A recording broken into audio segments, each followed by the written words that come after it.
so it says a bullet is fired at an angle of theta equals pi over 4 at a tower located 600 meters away with an initial speed of v naught equals 120 meters per second.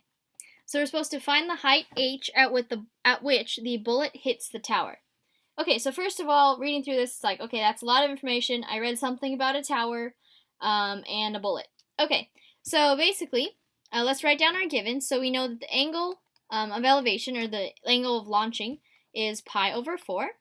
Okay, we know that the distance, in the x distance away, is 600 meters. Okay, and then we know that the speed at time equals 0 is 120 meters per second.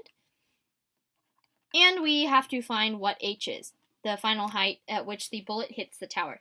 Okay, so let's draw a little picture. Let's say we have this little bullet here, okay, and 45 degrees it's aimed at. Alright, so then it's going to make some kind of trajectory, right? And let's say this is where the tower is. Okay, so here's the tower. Alright, this is going to be a rectangle. So anyways, so here we have this ground, and then we know that this distance here is going to be 600, so d equals 600 meters. Our angle of elevation is theta, so that's pi over 4, and our initial speed is here, so that's 120 meters per second. So we're supposed to find, so here's the bullet, well, it's in there somewhere, so this is how high h is, okay, so from there to there, alright? So what we're going to do is kind of just split it up into component form, okay? So we're going to split it up into the x direction and the y direction. Okay, so for the first, let's see, what we're going to do is look at the launch. So here's our initial speed. This was 120 meters per second, but we also have this angle here. We're not shooting it directly up, and we're not shooting it directly horizontal either. So there are components here. So our initial, so here's angle theta. So our initial Vx, so Vx naught, or Vx, I can say of 0. Vx of 0 is going to equal what? That's going to be our hypotenuse, so that would be 120 meters per second, times what? Since it's right next to the angle, that would be cosine of our angle. So this is going to be Vx of 0 is equal to 120 times cosine of theta is pi over 4, so pi over 4. That's like 45 degrees, right? So anyways, this is going to turn out to be the following. We have 84.9 meters per second. Okay, so that's the initial x velocity or speed in the x direction. Okay, now let's talk about the y direction. So Vy of 0 is equal to 120 again, our hypotenuse, times, and this time we have sine of the angle, so sine of pi over 4, and at pi over 4 it happens to be the same thing as x, right? So that's actually going to be 84.9 meters per second as well. Okay, so we have those two, and now what are we going to do with them? So we have that, and we have this, that Vx are both of our initial speeds in the x and y directions respectively are going to be the same, 84.9 meters per second.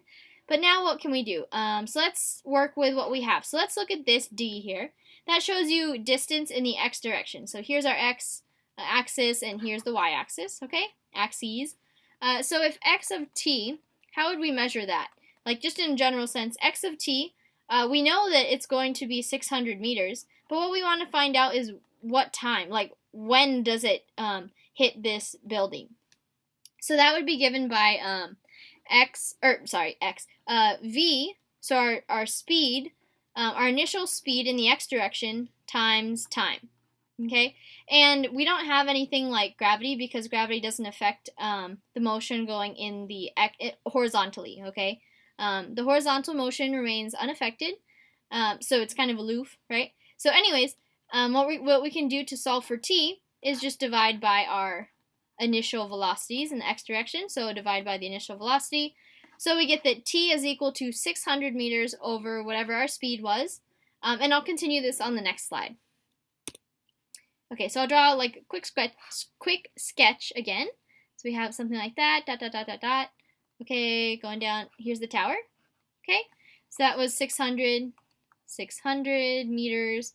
Here's our V naught, here's our theta, and this is h, right there. Okay, so there's h. All right, so we were finding, so we had the equation 600 meters is equal to V naught, Vx times t, and then we found that t is going to be equal to 600 meters divided by the initial velocity in the x direction. So that would be 600 divided by 84.9 meters per second, right? So then this turns out to be 7.07 seconds. Okay, so now we know, this is a big breakthrough.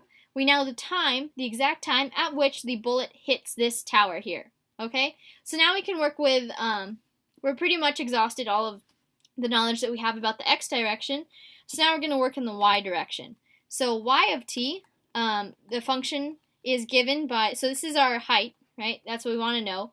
But anyways, so we want to, let's see. So what we're going to have is our initial velocity times time. Okay, so this is looking exactly like in the x direction, but now we have the factor of gravity in there. So we have to add this minus 1/2 gt squared.